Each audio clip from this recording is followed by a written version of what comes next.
Então, Cadu, em qual momento da sua vida você se interessou pelo concurso público, essas áreas?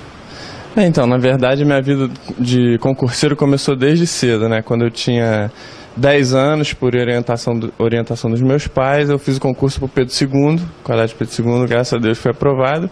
E aí, continuei estudando para concurso. Com 14 anos, eu passei no concurso do Colégio Naval. Fiquei lá na Marinha durante 10 anos, me formei oficial da Marinha. Até que um belo dia eu descobri que aquela vida não era para mim. E aí vi no concurso público uma boa maneira de sair da Marinha e ser bem remunerado e manter a minha estabilidade. E aí eu, como oficial da Marinha já, com um emprego, uma certa estabilidade financeira, eu resolvi estudar para concurso público. Começou a minha trajetória de concurseiro como adulto, né? O que mais lhe atrai na esfera pública, no serviço? Olha, para mim é um privilégio, né, ser um servidor público. Mas assim, não há dúvida de que todo mundo pensa primeiramente na estabilidade, né? E essa é a realidade do Brasil.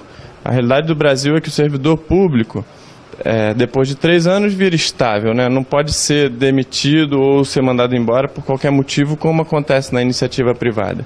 E esse é o grande atrativo, né? Muita gente fala de salário, flexibilidade de horário, mas eu acho que a estabilidade é o maior de todos. E ser servidor público, eu acho interessante porque, de certa forma, você contribui, né, como cidadão, pelo desenvolvimento de uma melhor sociedade. Muita gente reclama hoje em dia na sociedade dos políticos, das corrupções, das coisas ruins que se tem na sociedade, e eu procuro fazer a diferença. E assim, trabalho num meio, trabalho com pessoas que pensam da mesma maneira. Eu acho que o concurso público faz com que as pessoas tenham essa consciência. Por quê? Porque é tão difícil entrar, sabe? É uma concorrência tão grande, e aí quando você entra, você dá valor a todo aquele seu esforço. Pensou em desistir da carreira pública? Olha, na verdade, assim, nesse meio tempo, quando eu resolvi voltar para o Rio de Janeiro, eu fui fazer o concurso do ICMS do Rio. Né? O Estado do Rio de Janeiro já fez 5 concursos para fiscal do Estado, né? E aí no primeiro concurso eu estava em São Paulo, via amigos meus passando e voltando para o Rio. No segundo concurso a mesma coisa. Aí no terceiro concurso eu falei, vou estudar também para tentar voltar para o Rio. Fiz o terceiro concurso, não passei. Fiz o quarto concurso, não passei. Né? Qual que seria um procedimento talvez de muitas pessoas? Desistir. Né? E é aí que você tem que parar para pensar, né? O que eu fiz? Eu curti a minha tristeza, né, de não ter passado. Curti, fiquei lá uma semana me lamentando, com pena de mim e tal, mas aí esse período tem que passar. Você, concurseiro, que quer passar no concurso público, você tem que saber que, beleza, não passei nesse, vou continuar, bola pra cima, né? Vamos lá. E aí foi aí, depois desse período, que eu continuei estudando e consegui a aprovação em primeiro lugar. Então, apesar de ter sido primeiro lugar em 2011, eu já tinha uma experiência de ter passado em concursos e de não ter passado em outros concursos. O fator diferencial nisso tudo é a motivação. Qual era o seu método de estudos? Como organizava a sua rotina? E o que você teve que abdicar para poder conseguir esse cargo? Isso. Antes de falar disso, eu queria continuar em relação ao assunto da motivação, né? Toda pessoa que vai estudar, vai fazer qualquer coisa na vida, tem que parar para pensar o seguinte: qual é a sua motivação? Né? Nesse ponto, no concurso público, a motivação vai ser diferencial, porque você vai encontrar muitos obstáculos. Às vezes você não vai ter dinheiro para comprar material, não vai ter apoio da família, das pessoas em volta. Se você não estiver motivado, né, com a motivação certa, eu costumo falar que a motivação tem que ser positiva, né? Não o que eu não quero, o que eu quero deixar para trás, mas sim o positivo. O que eu quero? Eu estou estudando para quê? Eu vou passar para qual concurso? Quanto eu quero ganhar?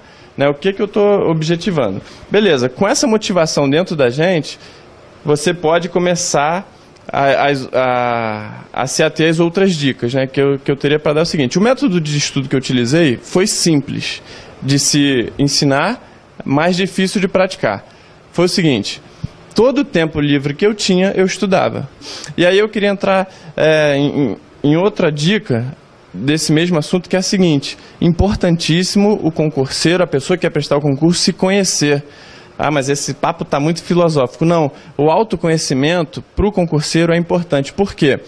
Porque ele precisa saber qual tipo de ensino que ele assimila melhor a matéria.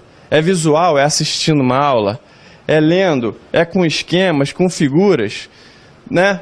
Existem dicas de melhor material, mas não, como é melhor material para você? Às vezes você conversa com alguém que está estudando e fala sobre um determinado professor que é uma unanimidade, todo mundo gosta daquele professor. Aí eu chego e falo, poxa, mas eu não gosto, a metodologia dele não me agrada.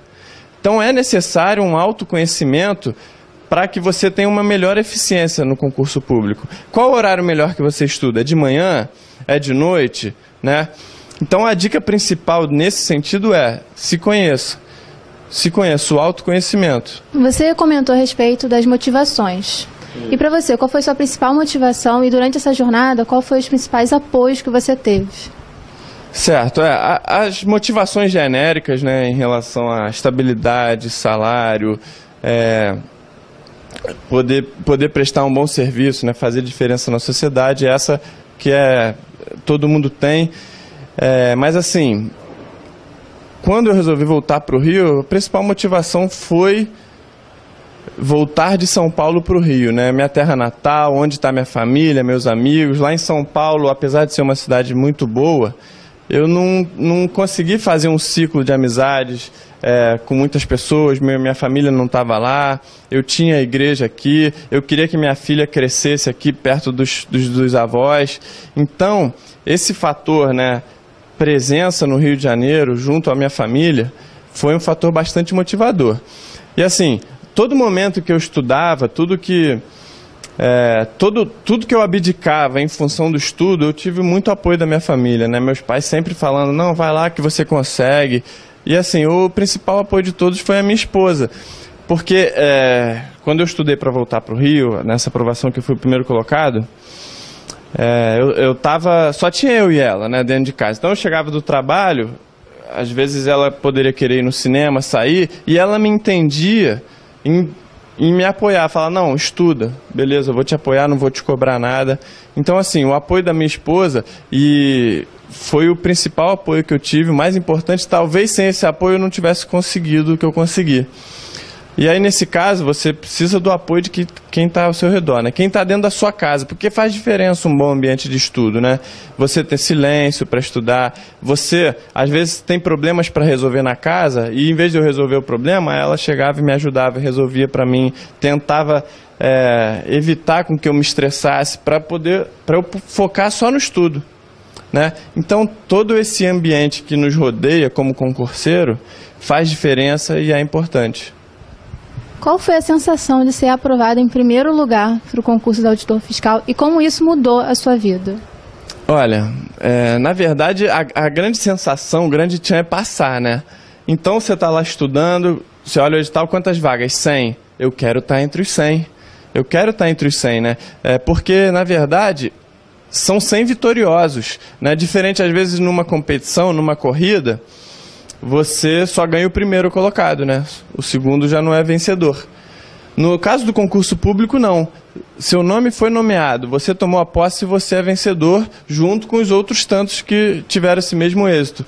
Mas assim, existe a questão, eu tive um orgulho pessoal, né, de ser o primeiro. Não era o meu foco ser primeiro, era passar. Agora, quando você vê o seu nome lá, poxa, é gratificante, né? Não tem como falar que não é gratificante. Foi muito bacana. Você pretende fazer outros concursos? Eu tô dando aula de direito empresarial, né? Foi uma oportunidade que surgiu, uma necessidade também do mercado dos concurseiros. Então eu escrevi um livro de direito empresarial, estou dando aula em alguns cursinhos. E às vezes eu penso que assim, poderia me ajudar nessa questão de dar aula, fazer uma faculdade de Direito, e aí depois que você faz uma faculdade de Direito, você sempre pensa num concurso de magistratura e tal, mas são coisas que passam pela minha cabeça, mas logo vão embora, porque depois de tanto estudar, né, tantos anos estudando, dedicado ao concurso público, o meu foco está agora voltado para minha família, né, para o meu bem-estar, para a minha qualidade de vida. E talvez se eu voltasse a estudar tanto, eu não conseguiria manter essa qualidade de vida. Então hoje não, hoje eu estou muito satisfeito, estou bem.